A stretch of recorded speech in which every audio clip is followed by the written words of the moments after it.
એક ધાતુ પર 1 ઇલેક્ટ્રોન વોલ્ટ અને 1.5 ઇલેક્ટ્રોન વોલ્ટ ગતિ ઉર્જા ધરાવતા ફોટોન્સને અનુક્રમે આપાત કરવામાં આવે છે.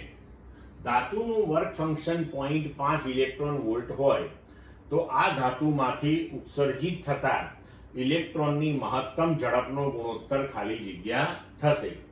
વિકલ્પ આપ્યા છે: A 1:3, B 2:1, C 3:1, D 1:2.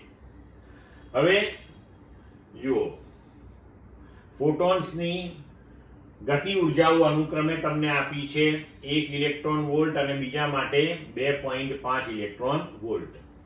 ધાતુનું work function આપ્યું છે તો આપણે હાફ mv મેક્સિમમ 1 બરાબર k1 - 50 એક સૂત્ર લખી શકીએ અને બીજું સૂત્ર લખી શકીએ હાફ mv મેક્સિમમ 2 બરાબર k2 - 50.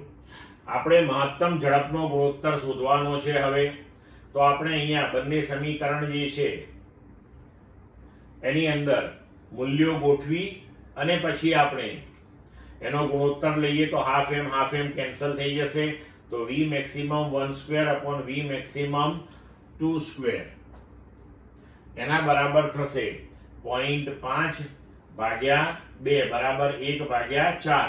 હવે અહીંયા બંને બાજુએ વર્ગમૂળ લઈ લઈએ તો v મેક્સિમમ 1/v મેક્સિમમ 2 બરાબર થશે 1/2. એટલે કે વિકલ્પ પ્રમાણે આપણો જવાબ થશે ડી.